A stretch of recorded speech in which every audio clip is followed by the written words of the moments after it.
just either slightly different from what they are, or we talk, we see things are normal.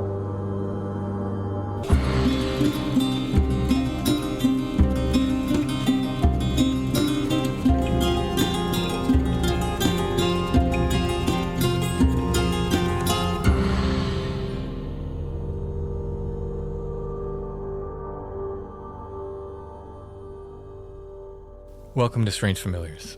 How are you doing tonight, Allison? Doing well. On tonight's show, we will be talking with Emily, who's got a bunch of stories to share with us. She first contacted me because, guess what she saw, Allison? Bigfoot? Another one of our regulars. Flannel Man. Yeah, she had a Flannel Man experience, didn't know it was a thing, was watching a video on YouTube. Somebody was talking about seeing a Flannel Man, or a man in flannel, and mentioned Strange Familiars. And she said she stopped the video and went, like, wait a minute, this is a thing? And then she listened to some of our Flannel Man episodes and contacted us. And I got her stories, but she also has seen Bigfoot. She's got some experience with aliens. She's seen this, what she called a Jersey Devil, but it sounds like these gargoyle sightings, a couple of which have been reported in Pennsylvania before. And she talks about this area, might be a window area, up where she used to live in the Poconos, I believe. She called it Witch Road, where a bunch of stuff happened there. So very excited about that. More Pennsylvania. Yes, although she's not in Pennsylvania currently. Before we get to Emily, I'd just like to remind everybody about our Patreon, patreon.com/strangefamiliars. If you want to help support the show and get extra content, become a patron at Patreon. Our patrons get 2 full extra shows a month. Those are exclusive to our patrons. Get access to our Discord, you get the almost ad-free weekly shows, and more. You can check out all the options at Patreon, patreon.com/strangefamiliars. For those that purchased my Department of Truth cover, we still have copies, by the way. Still have plenty of copies of those. If you want to get a signed copy of my variant cover for Department of Truth number 15, we still have copies of those. But the guys at Riverbend secured what's called sketch covers of another issue of Department of Truth. They're blank covers meant for artists, to draw original covers on. So I will be doing some of these sketch covers, and we'll make sets of those. You get the sketch cover, you get my Department of Truth cover together. We'll be selling those through our Etsy, and Riverbend will have those as well. I just need to do the artwork. That seems to be the snafu in selling them immediately. Exactly. I'll get some done soon. And then they pertain to that particular issue, or just the theme of the issues at large? Or? The theme of Department of Truth is general conspiracy and paranormal stuff. So anything you do is just going to... Yeah, I'm not going to do anything specific to that theme, I don't think, of that issue. But I'm going to do, maybe a Mothman, a Bigfoot, anything like that. Mm-hmm. You never know. You never know what I'll come up with. So there'll be kind of original sketch covers. Keep an eye out for those at our Etsy shop and at Riverbend, riverbendcomics.com. All right, let's go ahead and talk with Emily.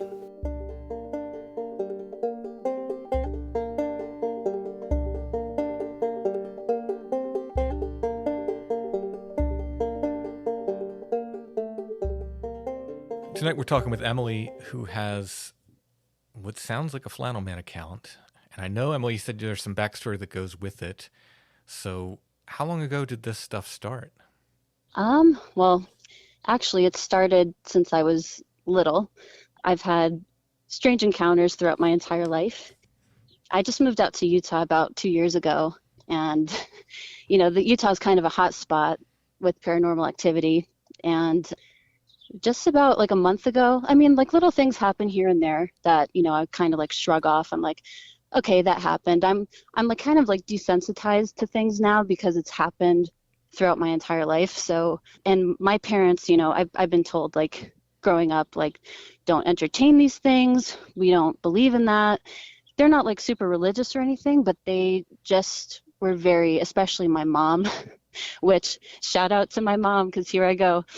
She'd always be like, don't talk about these things to other people or you're going to sound, they're going to think you're nuts. Right. So don't repeat anything that you just told me. We were talking a little bit before I hit record, and I was telling you a lot of people want to change their name and be anonymous or, whatever the case. And the number one reason is I don't want to sound crazy. That's, the number one reason they do that. So yeah, that's a very common thing. Yeah. And so she's very like closed off, but she's had experiences herself throughout her life that she just, it scares her.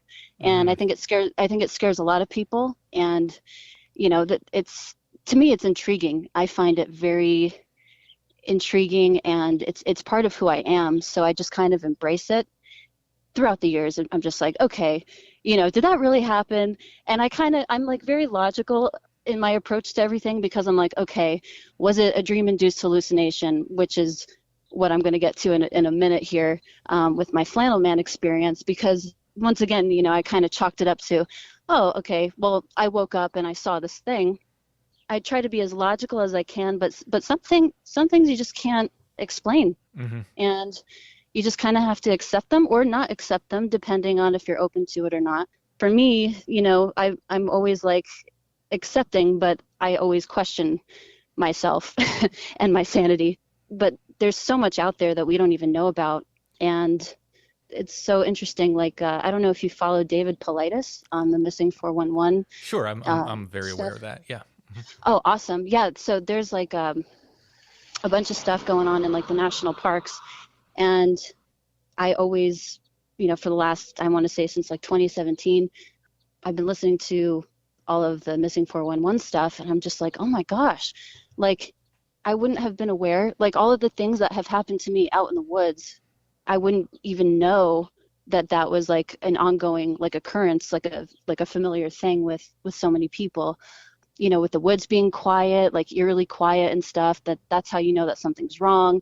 And just all the, if you look into the Missing 411, I go down the rabbit hole. So it's a crazy subject, but anyway, fast forward. So, well, I'm going to stop you there, because when you say stuff's been happening since childhood, I at least need a general idea. Like, are we talking ghost stuff or more of these sort of hypnagogic sleep things, or what are we talking about? All different kinds of stuff. So paranormal, like seeing spirits. I've had, and I actually forgot about this until a few years ago when my friend reminded me. I somehow blocked the memory until she brought it up, and it all came flooding back. I had a Bigfoot encounter. Oh, boy. All right. I need to hear about that. I know you've been listening to the podcast just a little while, but I've written, I don't know how many books on Bigfoot. So Bigfoot awesome. is my favorite aspect of all this stuff. So can we talk about the Bigfoot encounter? Sure. So this was back in 2004, I believe. So we were camping. She moved away when we were in 6th grade, and she moved to Colorado. So every summer, I would either go over there to Colorado from Pennsylvania, or she would come and visit me in PA. That summer, we happened to go camping, and I think it was the Rocky Mountain National Park, if I'm not mistaken. I have to double check with her. It was either Rocky Mountain or, I'm spacing the name of the park. But anyway, so we were camping with her dad and her stepsister and her brother and like just basically her whole family. We set up camp, we're having fun. Everyone goes into their tents to bed. All of a sudden, I don't know what time of the morning it was. It was definitely like 3 or 4 in the morning, very early. My friend and I wake up to this blood-curdling scream of a couple, and they're saying, "No, no!" And we're like, "What the hell?" So we go out of our tents, and we're looking across the lake, because it was we were camped out like right around this lake bed area. So we can't see anything, but we can hear these people like screaming, and we hear what seems to be like big boulders being thrown at them. And we just couldn't pinpoint which direction it was coming from. We just knew that people were in danger and something was going on. Mm-hmm. And we were so freaked out. And I remember like just scanning the area. I was like, where is this coming from? Why is it? It was like echoing like around like the water and just the whole area. So we couldn't pinpoint, but from what I saw through the corner of my eye was this tall, dark shadow. She saw it too. And we were like, we got to get out. We got to go in the tent. We got to but let's just go. We didn't witness this. Like, let's just go to sleep. And I remember huddling up with this huge SpongeBob pillow that she had and just like rocking ourselves to sleep. Like, oh my God, what is happening? I don't know why we didn't go and wake anyone up. And I can't believe no one else heard it, because the next morning we asked her dad, we were like, did anyone hear those people? And they're like, no. And we're like, how did no one else hear this? Like, we were so scared. And I blocked that memory out until she mentioned it just a few years ago. I was like, oh my gosh, how did I forget? After, like, out of all the things in my life that have happened, all the strange occurrences, that's like the one thing that I just blocked out completely. And it almost seemed like it was like a movie. Like, I remember thinking, like, does someone have, but this was like back in 2004. So the iPhone wasn't even out. Like, there wasn't even, I don't even think that there was really any way to have like a movie projector or anything like that out. But yeah, I remember thinking, like, am I like witnessing like a movie? Like, it was just so weird. And the terror, like the dread that we both felt, it was just so traumatic. And I guess I blocked that out of all the weird stuff. I just couldn't believe it. I was like, oh, wow. So I've noticed this because we do a lot of investigations in the woods, and we capture a lot of strange sounds, and then we play them back. And what can be very, very intense sounds, I'm thinking particularly one time we were in an area where people had bigfoot encounters and stuff, and it was, around midnight or something. And I was walking down this forest road, and something right ahead of me broke a tree in half. And I mean, like a 6 or 8 inch diameter tree, and it wasn't an old rotten tree. It sounded like a cannon going off. It was absolutely terrifying, and it sounded like it was maybe 50 yards away from me at the most. It just huge, just bang, it scared the heck out of me. Expletives flew out of my mouth, but I thought, I got that on tape. That'll be great for the podcast. I can't wait to play that back and hear it. And you listen back, and it's barely anything on the recording. So yeah, the difference between someone screaming in a movie and someone screaming in real life is absolutely, you can tell the difference. It's the best way to put it, I think, is the difference at being like at a live rock concert and then hearing a recording of that same live rock concert. It's never going to be as immediate and as the same. The amount of information. So I don't think it was someone playing a movie or something. You heard the screaming and thought it was that. Yeah, I think I just wanted to believe that it was that, and what we were witnessing wasn't real, because it just didn't seem real. It seemed like we like woke up into like a nightmare or something. It was just so bizarre. And the detail you gave where other people wouldn't wake up, that's not terribly unusual either. We found I've had a number of accounts, not only with Sasquatch but with UFOs and other things as well, where certain people just can't wake up. When you say you saw this like black shadow, how close to you was it?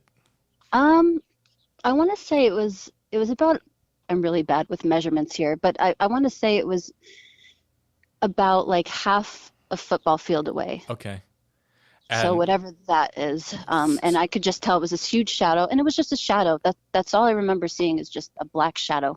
Yeah, that's not terribly unusual either. We get a lot of reports of these things being what people call blacker than black, just a black form. It was huge. And I knew it wasn't. I knew it wasn't a bear. Do you think it was possible, like, it was whatever it was on your side of the lake, throwing things towards people on the other side of the lake? Yes, either that, or this theory just came to me about a year ago after like learning about all the missing 411 stuff. I'm thinking, like, what if it was like trying to lure us out into the open to see if we would come out and be like, oh my God, we got to help these people. And then, I like to think Bigfoot, I think there's good big feet, and then I think there's, bad ones too, just like anything else. But for all I know, I mean, maybe it was trying to lure us out, since we were the only ones that heard it. And it was such a, I just remember we were just kids. We were like 13, and we were just rocking back and forth in the tent, just trying to go back to sleep. And I just remember she had this huge SpongeBob pillow, and like the memory just flooding back. It was like, wow, how did I block that out of all the things in my life? I would think that I would remember that one, but yeah, like, so when I just rediscovered that memory, wow, just, within the last few years, and I'm like, oh my God. There often seems to be aspects with the Bigfoot encounters that are just a little off, a little strange, to suggest that there's something more going on than just an undiscovered ape.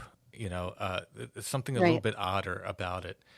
And, when you say like, just nobody else woke up, nobody else heard it. It's just just a little, maybe it's possible they could have just not heard it, certainly. But, it's one of those things that makes you just go, I don't know, something weird about it.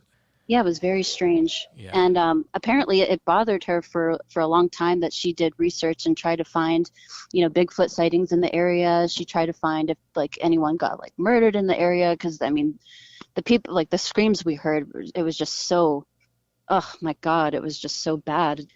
Yeah. She said that she did research and she couldn't find anything. Wow. And now we were kids, we had computers then, but yeah, she tried to look into it. Apparently she remembered this and just decided to bring it up a few years ago. I'm like, dude, you're reminding me of this now. I just can't believe it. And I can't believe I forgot it. Mm-hmm. This is stuff that you were experiencing from a very young age, like the general paranormal stuff.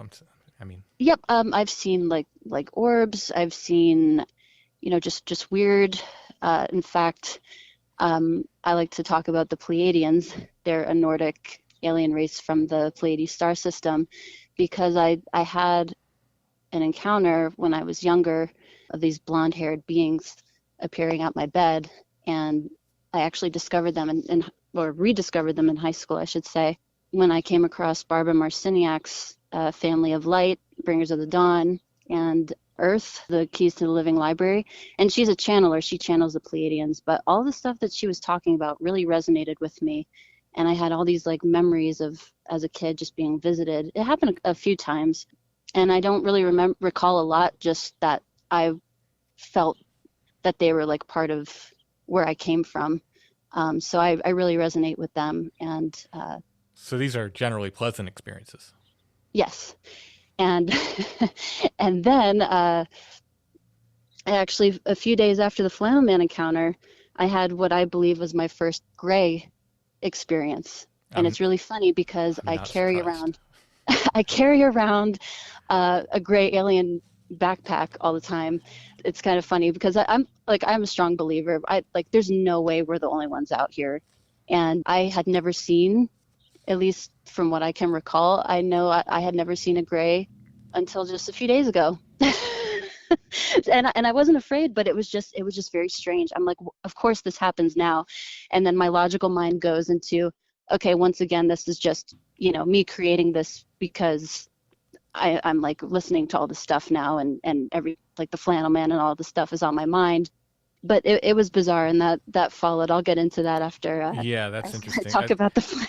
I have a contentious relationship with the Greys. So that's really. Yeah, I'm not a fan. It's a whole other long story that my listeners have heard a number of times. The most recent encounter I had with him was okay, but in my past it's been very contentious. Very like I felt like I had no agency in what was going on, so I was very unpleased. Oh, geez. So that's why I was kind of interested in when you talk about these other accounts that you say are kind of pleasant, or at least generally pleasant as far as you recall. Are they bringing information to you, or are they just like what is the purpose for the visits? Do you think? I know in some ways, like we don't know. I don't know. Yeah, but I think in a way it's kind of like observing, mm-hmm. And I think also because I am an artist, I kind of feel like I'm susceptible to, I'm open, and I'm kind of like an open channel to these things. So maybe it was more of like, hey, we're gonna, send you this information, and then it'll come to you at a later time. Because I think the last time I was visited by them was 2002. Mm-hmm. So it's been a really long time, but yeah, when I discovered them online, I was like, wow, this is so familiar. Like I've seen these before. Like these beings appeared around my bed and just kind of like stood there. Then it was just like kind of, I didn't feel threatened. I actually thought that they were angels. That's pretty much what I could recall from that experience with what I believe are Nordic extraterrestrials. Mm-hmm. That's so interesting. I'm interested in the whole phenomena. I don't know if I can it just in my mind, I don't know if I can sign off on them being interplanetary, but definitely other. Like they're from somewhere else. I just don't know if it's another planet. It might be dimensional. It might be just something that we don't even have a clue about. But yeah, it's very, very interesting. And then just throughout the years, just because I'm a certified Reiki practitioner as well. But before I got my Reiki attunement and even found out about Reiki, I was like making these like energy balls. And in high school, I had a witness, my high school sweetheart actually witnessed me making these energy balls in the night. And he's like, "What are you doing?" And I was like, "I don't know. I'm just like doing something." I couldn't really like tell you what I was doing. I just making these like energy balls. And he was actually able to see it. And he was like, "It's gold. Now it's turning green. Now it's turning purple. Like, what are you doing?" And he was kind of freaked out, but it was really fascinating because I didn't even know what I was doing. I was just kind of like, just moving energy around, I guess. And when I looked it up online, I discovered that there's something called Reiki, and it's like healing of the hands, and you use energy, the universal energy. And so then I got into that because I was like, well, maybe like maybe this is what I was doing. But yeah, just strange stuff like that. I've seen what I believe are cryptids. I think I might have seen the Jersey Devil. Really? One night when I was driving, there's this windy road by my parents' house, and so I was this is back in Pennsylvania. Yes. Mm-hmm. Yep. This is back in PA, and this is just I'll just mention this real briefly, but I was driving my car. I want to say like 12 o'clock in the morning, just going home, and all of a sudden I see these like huge wings. I was like, that is a big ass bird. And then as I'm like looking, I'm like, wait a minute. It kind of looks like a bat, but it can't be a bat because bats are small. It was this huge thing, and it kind of looked like a gargoyle. And it was right along the windy road by my parents' house. And I told my mom, I think I know why my nephew's having nightmares, because my sister and her kids were living there at the time. And I was like, I think I know why they're having nightmares, because there's this like gargoyle thing by the house. And then of course she goes into her, "Oh, you're full of it." Right. But I'm like, I saw what I saw, and I actually call that road the Witch Road, because I've seen so many weird things along that road throughout the years that I'm just like, what's it going to be this time? Sort of thing, Do you remember what year this was, the gargoyle thing? The gargoyle thing happened in October of 2019. Okay. Yeah. And I just remember, and I didn't think to like look into sightings, like if other people had spotted it, but it was huge. And I was like, there's no way in hell this is like a normal thing. As I was like doing some research, I was like, you know what? It kind of looked like this photo of the Jersey Devil. Maybe that's what it was. Or it was kind of, I wanted to say it was a thunderbird, but it seemed like it was strange. The way that it looked from the angle that I saw, it wasn't a bird. It was something else. So this was in the air when you saw it? Yeah. Mm-hmm. There have been other, and people described them as gargoyle sightings in Pennsylvania. Really? Oh, yeah. Yeah. Lancaster, there was one. Stan Gordon has a reported one in Western Pennsylvania, I believe. And get out. We've had a number of what people are describing as Mothman. I don't know if it's the same thing or not, but along the Conewago Creek here in York County, that people have seen, these big thing with membranous wings. There's these like really big entity, man-like, but with big membranous wings.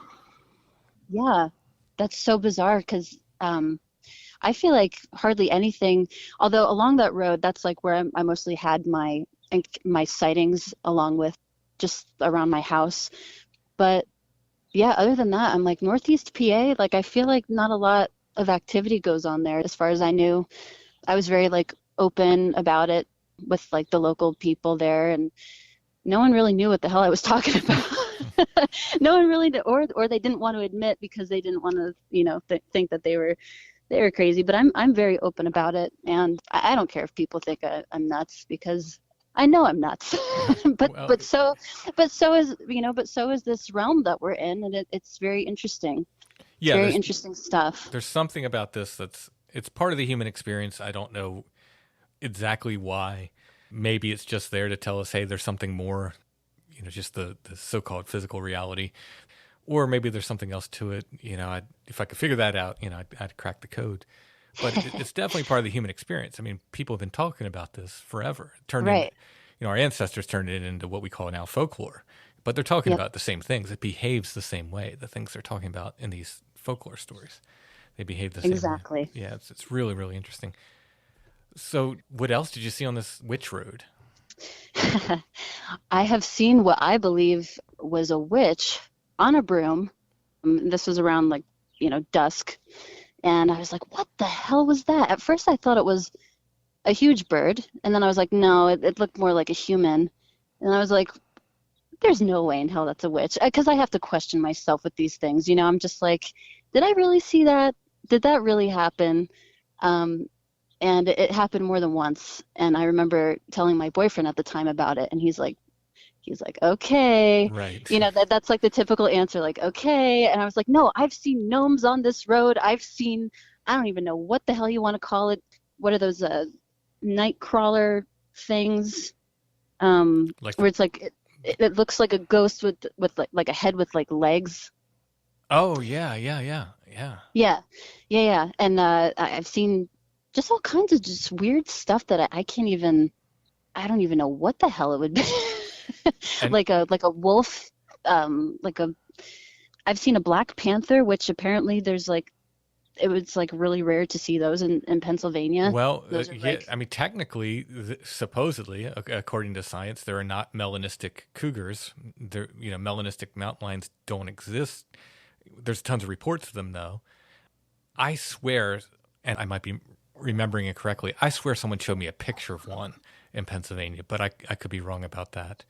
Well, I saw a black panther twice. I saw one walking along that road, and then I saw one at my elementary school. It was just like walking right we were having gym class outside on the blacktop, and in the parking lot we could see this huge black cat. I believe it was a panther. It was huge. Now I was a kid. I was in I think kindergarten or first grade. So a big cat might look like a panther, but the fact that I saw it again years later, Right. As an adult, I'm like, okay, there's either something to that, or there's either like a panther around here, or I'm just seeing some stuff like usual. I mean, I'd lay money on it being an anomalous thing, but that's I'm the host of Strange Familiar, so I tend to lean Yes. that way. Right. Wow, that's interesting. So, did you live on this road, or did you just travel it frequently? I traveled it frequently because it was right by my house. But then after a while, I had a couple of weird things that happened late at night that I was like, you know what? If I ever broke down on this road, there's like no cell phone reception. And I was like, I am not about to, encounter some weird stuff. So for a long time, I didn't take that road at night because I was scared. Mm-hmm. But yeah, that was pretty much it. And I've seen, UFOs, or what I believe were UFOs, and that's on a bridge actually in like the Delaware Water Gap area in Pennsylvania. My friends and I back in high school, we were just hanging out looking at the lookout. All of a sudden we see this like weird light in the sky that was changing all different kinds of colors and then kind of zigzagged off into the distance, and we're like, what the hell was that? And just kind of laughed about it. But then it kind of like stuck with me afterward. I was like, I kind of feel weird. Yeah. That kind of made me feel a little strange, and I couldn't, and then I was like, well, maybe I'm just like psyching myself out or something. Yeah. And just seeing orbs and stuff, like there was this one golden orb that I saw floating near my bedroom when I was just hanging out in the driveway of my parents' house. And I see this golden orb go into my room, and just like, what is that? And at first I thought it was like the neighbor's light like I thought it was the neighbor's porch light from where I was standing. Mm-hmm. And then I was like, no, there's no way that's that's the porch light. And then it started moving, and I was like, oh my gosh, that's not a drone. That's not, I don't know what that is. And it just like whoop, went into my childhood bedroom. Could the you corner of the house. Make an estimate on the size, like, softball, beach ball, in that range? Yeah, it was about the size of a grapefruit. Okay. Yeah. And it was really bright. I thought it was a porch light. Mm-hmm. That's like the same color and everything. But it wasn't, and it was floating. And I went in the house because I was house sitting for my parents that day, that night. And went back in the house to see if I could see or feel anything. And I didn't. And I burned some sage and everything too. And just kind of cleared the energy just in case. Because I've always burned sage and Palo Santo and everything. And yeah, I didn't see anything, but it went in the house. So I was like, I wonder what that is. Yeah, I'd be curious of, see if other things happen there. But, the orbs, and I've seen a number of, I guess they're orbs, mystery lights, unexplainable lights. And they're always really curious to me. Mm-hmm.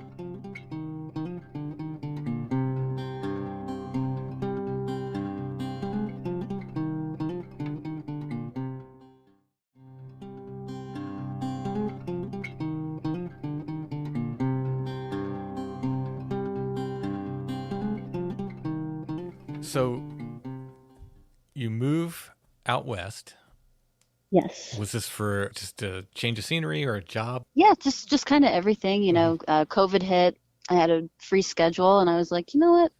I've always loved Utah. I've been, out here, a handful of times visiting and whatnot. So I'm like, you know what? I'm just going to wing it, see if I like it, and got a place, and I haven't moved back. I visit PA frequently. I'm there, quarterly to visit my parents, but it's just so, I resonate with the mountains here so much.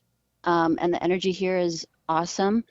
And we just, I don't know, I feel really connected. And how do I describe this? I felt like I was being divinely guided out here, I guess you could say. So I just kind of followed my instincts and just went out, and I love it here. That's awesome. Yeah. And did the weird stuff immediately follow you, or did it take a while to catch up to you? Well, it's really funny because my landlord lives on site, and she lives in this separate garage. It's like detached, and we have cameras all around the house, and she will occasionally catch things on the camera and tell me about it. Or I'll be, having some weird stuff happening on my end, and then like a couple days later when I run into her or whatever, she'll be like, did you feel that last night? Or she'll say something that like confirms what I'm feeling or experiencing. So it's really bizarre. But she said when I first moved into the house that she noticed some more activity happening on the cameras with like orbs and different, she described it kind of like smoke. Mm-hmm. And I don't know what that is, but she said she just noticed just more the sensors. It's like a motion sensor, so the camera kept picking up stuff just randomly. That's been happening pretty much the whole time I've been here, along with a few months ago I had woken up, and this was like actually at the end of April. I had woken up horizontally in my bed, and I'm usually like a really sound sleeper, and I pretty much sleep in one place. I don't toss and turn. I sleep I get a lot of, good rest and everything. And I like wake up like diagonally and like horizontally in the bed, like with my legs facing the window. And I'm like, what the hell? And I couldn't remember my dream, but like I knew that I had some bizarre dreams. Mm-hmm. And I was like, okay, this is really out of the ordinary for me to be waking up like this. And the first thought that came to my mind, and I kind of like made a joke with myself. I was like, did I get abducted or something? Right. But then Then a day or two later, actually it was 2 days later, I run into my landlord on the property, and she's like, "Hey, I meant to tell you, about 2 nights ago, I heard this noise outside, and I thought it was a helicopter, but it wasn't a helicopter, and I don't know what it was." She was like, "But it was like this buzzing sound, so I went outside to check it out." And she's like, "I look up, and it's really cloudy, so I couldn't see anything." She's like, "But from the shape of the way the clouds were," she's like, "I shit you not, there was a UFO above the garage." Mm. And that's the direction that my legs were facing, toward the window. Yeah, and that's when I was like, "Get out." I was like, I woke up in a really strange position, and I was like, and that never happens. And the fact that she had witnessed that and went outside, and she said, "I didn't feel scared. I didn't feel threatened." She's like, "I just felt like something was there." And she's like, I'm not one to just, because she's like really spiritual and everything, but she doesn't really talk about like aliens and UFOs and stuff. And we never really had a discussion about aliens or UFOs. Mm-hmm. And she decided to bring it up then. And I was just like, "You gotta be shitting me." Mm. And it was right after that I started having these bizarre dreams that I couldn't remember. And I always remember my dreams. And I just knew that I was having these odd dreams.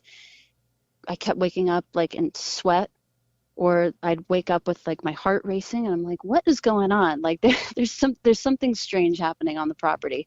And, she would text me here and there like, "Hey, did you feel that last night? I kind of felt, some strange energy." She's sensitive to energy too. And I'm just like, okay, that's the confirmation that, I was looking for, because I don't usually like reach out and talk to her about this stuff. She's usually the one reaching out to me Mm-hmm. about this stuff. So it was really interesting to see that, and to have someone on the property experiencing very similar just strangeness. Right. So then fast forward to a week ago, I'm laying in my bed, and I don't think I was dreaming, but I heard this noise, and I thought, okay, someone's breaking into my bedroom. I sleep with my door closed and locked. And I was like, oh my gosh, like someone's breaking in. And I wake up, and the noise carried over into my waking life. Mm-hmm. And I feel somebody staring at me. So I was like, oh God. And I open my eyes, and standing in the doorway, I see this tall shadow figure. Couldn't make out the face, but he was wearing a flannel. Mm. A flannel, and I there was no color. I just knew it was plaid. He was wearing what I believe was a baseball cap, but it happened so quick. I want to say like 3 seconds, 3 to 5 seconds maybe, Mm-hmm. that he just like kind of fizzled out. But my very first reaction was, I caught you now. Mm. Because so much I've been feeling like I've been being visited in my sleep like for the last month, and I can't remember my dreams. Right. So I'm just like trying to get to the bottom of it, like, how come I'm not remembering my dreams? I know they're very strange dreams, and I can't remember them, and I feel like something is coming into my room at night. And then the confirmation with my landlord and everything too. So I'm just like, I see this thing in the doorway, and I'm like, I caught you now. Now you're busted. and the vibe that I got from this thing was like, she sees me. Right. Like I'm caught. And then followed by, this, like I was startled out of my sleep. So, I was a little scared too, because sure. I woke up and I see this thing in the doorway, and then I, just chalked it up to, okay, this was a sleep-induced apparition. It's fine. It's I'm just going to go back to sleep. And I talked myself down a little bit and just went back to sleep. And then the next day, and this happened at 3:25 in the morning, because I looked at the clock. So that's the witching hour. Mm-hmm. And I'm just like, of course. Of course. So I go back to sleep, and I'm thinking about it throughout the day, but it didn't really like bother me so much. Like I didn't get like a bad vibe necessarily. He was just there, like I didn't feel like I was being, like in harm's way or anything like that. Like I just felt like, like I was just being observed or something. Like he was just there. Fast forward to that night, which was last week, the 22nd. Later that night, I'm on YouTube as usual. Just like, there's a lot of, Yosemite National Park missing persons cases like going through my feed and everything because I follow David Paulides, and some other videos popped up, and this one was talking about Yosemite National Park and this group of kids that experienced, like 8 minutes into it, the guy talks about how these kids experienced this guy in a flannel in the woods. Oh, wow. Calling after the girl's name. And then he proceeded to go on about, he mentioned your podcast, Strange Familiars, and how, there's this Flannel Man phenomenon. So I paused it right there. I was like, get the hell out. This is a phenomenon? Okay, I got to look into this. So I listened to, it brought me to episode 90 of your podcast, and I'm listening to it, and I'm like, oh my gosh, I need to write these guys because this is just too just like strange of a coincidence, and I don't believe in coincidences at all. Yeah, me either. So I was just like, what are the odds that this video pops up in my feed? 8 minutes into it, I'm thinking it's just going to be on, the national park thing. 8 minutes into it, mentions this Flannel Man, which takes me to your podcast, which talks about the strange Flannel Man phenomenon. And right the night after I had this encounter. So I'm just like, this is all connected. I love how, you and I are both from Pennsylvania and have had a lot of strange encounters in our lives. So I feel like it's all kind of like connected too in that way. Yeah, I don't know how deep a dive you did on our Flannel Man stuff, but did you come across how it kind of became a thing for us? I don't think episode 90 really talked about that. But yeah, it probably doesn't because it started early on in the podcast. Oh, okay. And so what had happened was, years ago, late 90s. At this point, I've had these gray encounters, and I've only told one person. I told, it was my girlfriend then, she's my wife now. Aw. I've told her about it, and no one else, because back in the 90s, you tell somebody about this stuff, and they're like, "Oh, did you get probed?" And all this, horrible, stupid questions like that. Right. So I just hadn't told anybody. But we were hanging out with a friend, and it's just like one of those things where you're just up all night talking, and gets into the early morning hours, and you're talking about deeper and deeper stuff, and weirder stuff comes up, and so I told the story about these grays that had visited me, and he was the second person I'd ever told, other than my wife. Well, we go back to my wife's parents' house that night. So it's the second person I've ever told this story that night. And we're sleeping in what was her childhood bedroom. And she wakes up screaming. She wakes me up screaming. I never saw anything. I didn't see anything. And, of course, her parents come running in like, what's wrong? What's wrong? And what she had seen was a guy in a flannel shirt who looked like a lumberjack. And she said he looked so much like a lumberjack that she doesn't actually remember if he was holding an axe or if she just kind of in her memory put an axe in his hands because he looked like a lumberjack. Right. He's a big bearded guy. But the thing that she said, which kind of reminds me a lot of your encounter, was he looked like he was caught. He looked like surprised, like, oh, she can see me. So and she screamed. She said it wasn't because she thought he was going to attack us or anything. It was just like he shouldn't be there, right? There just shouldn't be a dude. There shouldn't have been a dude at our feet, basically.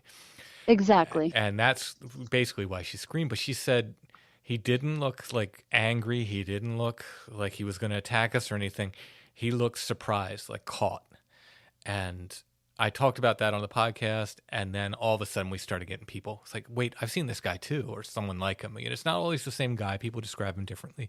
Sometimes wearing a hat, sometimes he's thin, sometimes he's short, sometimes he's tall. It's a group of entities, I guess, or I don't know. But the flannel or the checkered shirt is the thing that connects all these things. Yeah. So it's very similar to your account. So when you're describing this, I'm like, yeah. And I've had a number of people with like very similar accounts. It's, they wake up and then it's just there, and then it doesn't necessarily seem to be nefarious, but it seems like, oh, you caught me. You weren't supposed to see me. Yeah. And I'm wondering, like, this thought crossed my mind too. Like, was I seeing like somebody like astral projecting, possibly? Mm-hmm. Like, can you see people doing that? Like, he didn't look see-through or anything like that. It was just a shadow, but the thing that really stuck out was the flannel. And it's really funny because I was telling my friend about it in the day. I was like, yeah, and I saw this guy in a flannel, and they laughed. They're like, he was wearing a flannel. I'm like, yeah, like that's, like, I don't know what color it was, but that is what like really stuck out to me, was like this big baggy flannel that he had on, like over his shirt or something. And then, funny enough, because I've had Pleiadian, or what I believe are Nordic Pleiadian encounters throughout the years, but I had never had a gray encounter that I can remember anyway. And a couple days ago, I woke up and I look to my right, and I'm laying in bed. I'm on my side, and I'm looking, and I see just a second, just a split second, I see this tall gray alien, big black eyes, and he was wearing a black hoodie. That's I don't know why. No, I don't know. I know it sounds funny. No, the last time I saw them, again, my listeners have heard it, so I won't go into it too much, but they were dressed in like almost, there was more than I'd ever seen. Usually it's 3 of them. This time I couldn't count, and it was in a small room. It was like, I was like, how are they all fitting in here? It's like, well, these just weird. And they were dressed like, if you can imagine, sort of Native American ritual gear, like with breastplates and stuff, and collars and feathers, but none of it looked natural. It was all like day glow. So it all looked like it came out of like a 1980s glam rock video or something. It was the most ridiculous thing. And of course they started dancing around then. It was absolutely silly. So there can be an element of like, what? Like almost ridiculously to this. So when you say he was wearing a hoodie, it just, I'm like, yeah, of course. Yeah. Oh, yeah. Like a black long sleeve hoodie, and just like kind of just like towering over me. And so you saw one of the tall ones. It wasn't a short little one. No, unless he was like kneeling. He could have been like kneeling, because I was facing right, which is the direction of the window, and I have a queen size bed, so like there was room on the bed, but since he was so close to me, he was like standing through the bed. It seemed like either through the bed or kneeling to like tall kneeling, like so that way he was like towering over me, like on his knees. But I don't know, but it was just like a split second, and I had no choice but to laugh. I was like, of course, of course this happens now. After I reach out to you, after I experienced the whole thing, and after all the stuff that's been going on the property. And it's just really funny. I was like, did I create that in my mind? Was that just, once again, what I believe was like a dream-induced hallucination, or is there something to it? And I believe there's something to it. It's interesting because as we take all these, I feel like we need a better name than Flannel Man for these things, but it's a good shorthand term. Everybody knows what we're talking about when we say Flannel Man. So as I take all these Flannel Man reports, I try to like, what are they? What are they doing? What's the purpose of it? Short answer, I don't know. But one of the theories I have is that, is it like a herald of other supernatural events happening? Because so many people have had other things happen around it as well. Right. That I wonder. Now, my wife didn't. That seemed to be like an isolated instance for her. But other people, numerous other people I've talked to have had this amongst other things happening. So, it's one of the ideas. I wondered, like, is it like I don't know. It seems to be above my pay grade, but I'm very interested. I want to, I want to know. I want to know what these things are. So I wasn't terribly surprised when you're like, yeah, I had this gray thing after it. Like, that kind of checks. Yeah, it's bizarre. Like the events like leading up to it, just the dreams. Like I've been feeling like, like I've been visited in the night, and then boom, I wake up. There's someone standing in the doorway. Mm-hmm. and it's just like, okay, what's next? So you seem like you're, I'll just say, in a better place with the quote unquote abduction thing than I am or ever have been. So if you found out that, you wake up in the wrong position in the bed and then, you see this gray thing, if you found out that there has been, quote unquote abduction, whatever that means. And I think probably it's happening out of body, I'm guessing. Like, I really don't think I've ever been put on a spaceship and taken anywhere. You know what I mean? I think this is an out of body experience, but again, Right. I don't know. But let's say it's happening in whatever form it happens.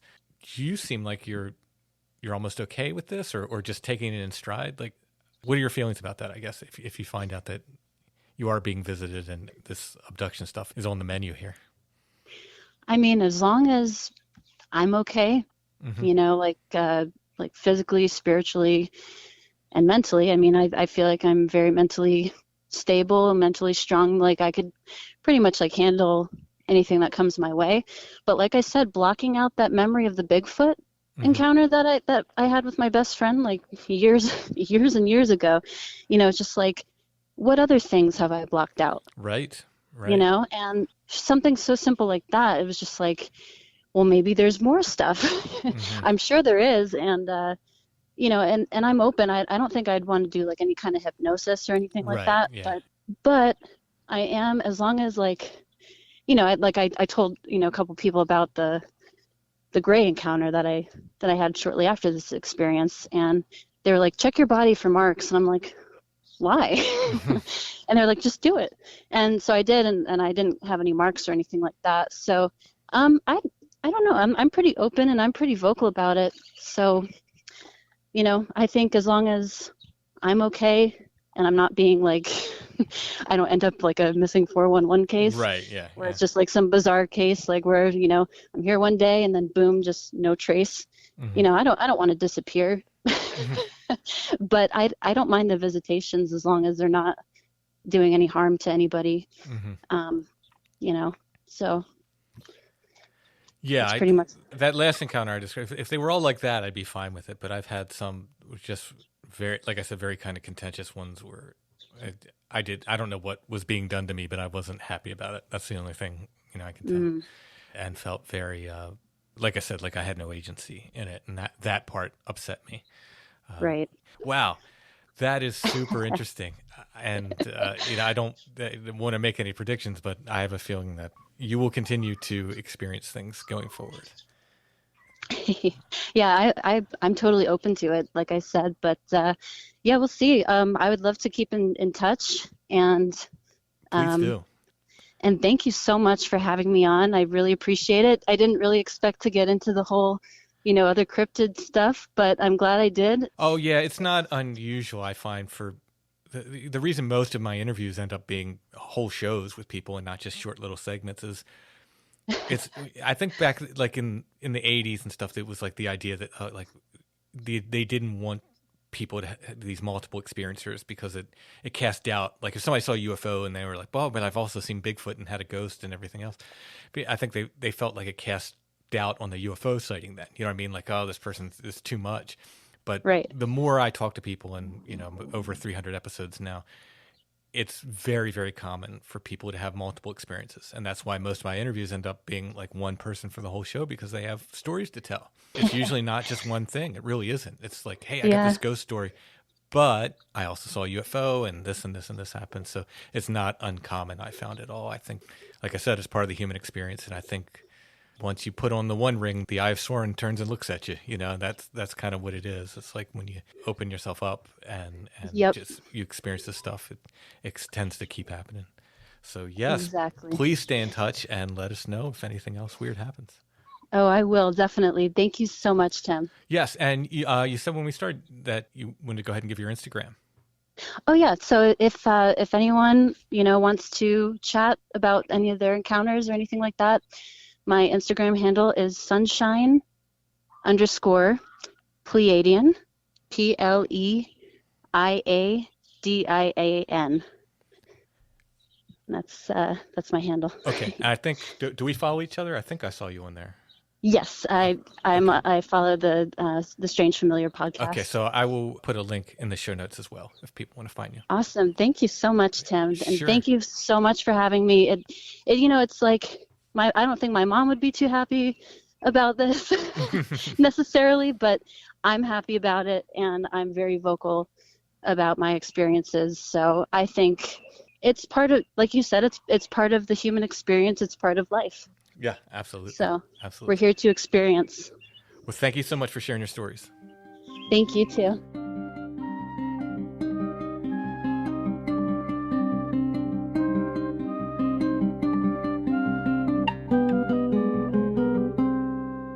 I've got a puppy who's mouthing and biting, Allison. I don't really. I haven't been hiding a puppy for you, but let's say I did. That's an adorable concept, a secret puppy. Secret puppy. Let's say I had a puppy who was mouthing and biting, and I was having trouble getting him potty trained. Yeah.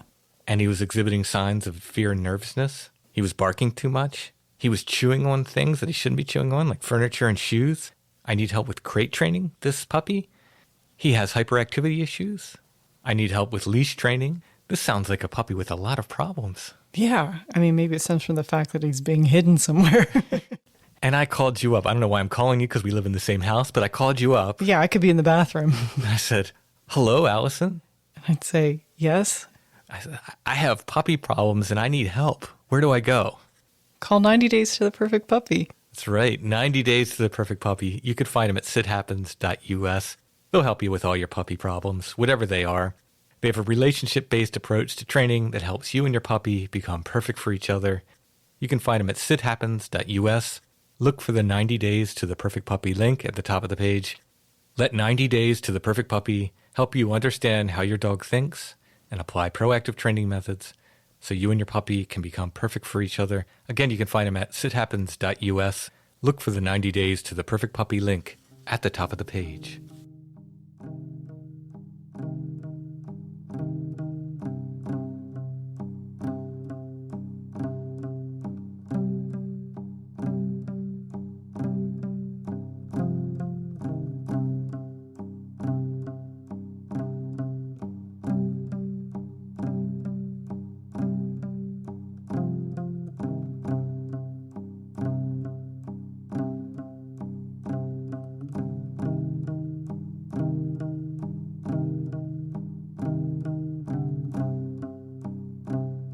Trying to get Emily to tell me where that witch road is so I can go there.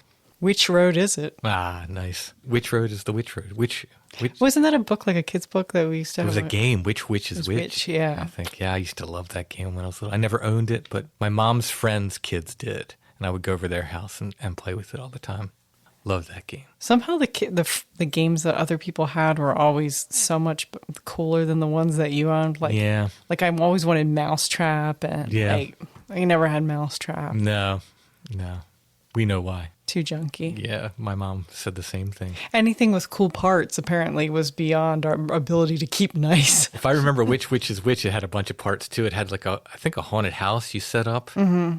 And there were different witches and stuff. I was such a little kid when I was playing with it. I wasn't playing the game. I was just playing with the parts, you know, because witches and haunted houses. I think that's before the 80s satanic panic scare made all that cool witchy classic monster stuff obsolete. And all we were stuck with was Candyland, which is obviously like a stand-in for drug use. Unfortunately, I don't have which witch is which. That would be a great Curiosity of the Week. It would. I do have another. I would probably keep which witch is. Yeah, I know you would. But I do have another. Go right next to the Bigfoot game. Yeah, heck yeah. I do have another Curiosity of the Week. This is pretty neat. And we had a conversation about this guy's name. I'm going to call him Reverend in real life, R. Hicks. This is IRL. Do you think it's short for Israel? I think it probably is short for Israel, but I always like those abbreviations for first names. Yeah. Like JOS for Joseph, and I guess IRL. What else could it be? In real life. Yeah. This is his almanac. I don't know that he actually specifically owned this one. But he made a bunch of them in 1909. Yes. I assume that's him on the cover there. The coloring is really cool. It reminds me of like 60s sci-fi novels. It's like green and this sort of like purpley blood red. Yeah, this is from 1909. And it's got lots of weather predictions, but it also has these really cool photos of like weather disasters and lightning. I didn't know they could capture lightning with 1909 cameras. They actually captured some earlier than that. Wow. Tornadoes. It's got all kinds of neat stuff. And then in the back, you get to the sun and planets for each month in 1909. Really cool artwork. Some cool ads. Yeah. Like if you just wanted instant band artwork Yeah. for a CD or something, it's just awesome stuff. Even collage. Yeah, yeah. It's not in great condition, but it's from 1909, for goodness sakes. I'm not in great condition, and I'm from the 70s. Exactly. I know people who collect these, though. They're pretty neat. They remind me of those dream books and the Farmer's Almanac. Yeah, that's why I kind of pick them up when I find neat ones. They always have great quack medicine ads in them, too. Oh, yeah. Yeah, here's one for crooked spines with a skeleton. Well, let me look at it. Might be of use. So we'll put Reverend in real life, R. Hicks Almanac from 1909 in our Etsy shop. If you go to the show notes under this episode, you'll see a picture of it. You can click on that. It'll take you to our Etsy shop where you can purchase this and other Curiosities of the Week, which are still there. You know what you can also get at our Etsy shop, Allison? The artwork for this week's show. Oh, that's pretty snazzy. Looks like a bedroom invader of some sort. It is a Flannel Man in honor of this week's show. I'll put this up. There'll be a link in the show notes as well. Take you to our Etsy shop. You can purchase this. The episode artwork usually goes pretty quick. So if you're hearing this, you might want to hurry if you want to get it. Usually it sells by the morning. But I thought I'd let everybody know because often it sells before I get a chance to announce it. You can go to our Etsy shop and get that. You can get other original art I have up there. You can get prints of my artwork. You can get my books, all of which are signed when you get them from Etsy. Strange Familiars t-shirts. We still have a few of the long sleeve High Strangeness Tour shirts left. All of that and much more is in our Etsy shop. Our shop name is Lost Grave, but if you type in Strange Familiars in the Etsy search, you should see our stuff come up. And if you purchase stuff from our Etsy shop, it goes to support the show. It helps us keep making Strange Familiars and keep bringing new content to you. While you're on Etsy, make sure to check out Chad's shop. It's called Ruck Rabbit Outdoors. He's got outdoorsman-y stuff. And our friends at Karmic Garden who have good smelly stuff. Together they should have a shop called Hatchets and Patchouli. Who can't find something they want at Hatchets and Patchouli? It's something for everyone. You can go outside and get sweaty chopping wood and then come back in and use their soap to get clean and de-smellify yourself. Mm-hmm. Well, that's it for this week's episode of Strange Familiars. We will be back soon with more.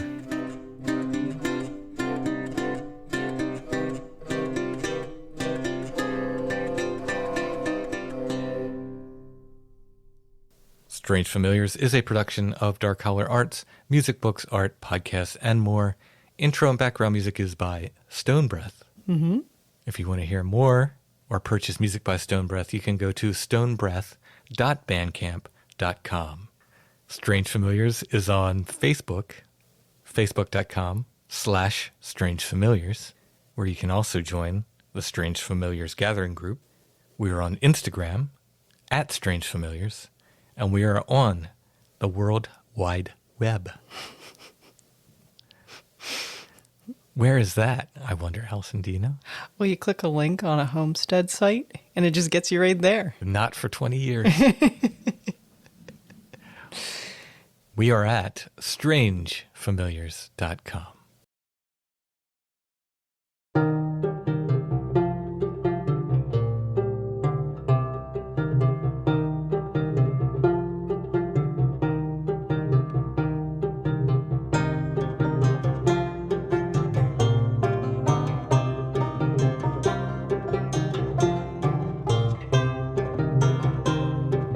See the moon, and the moon sees me.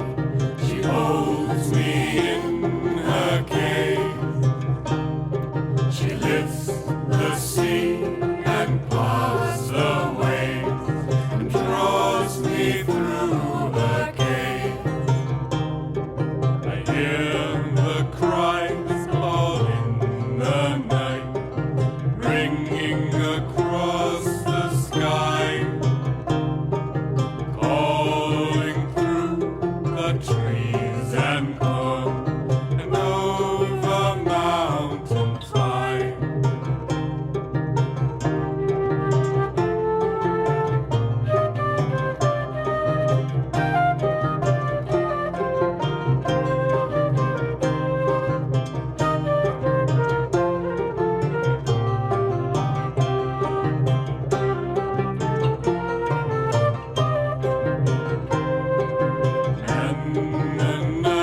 There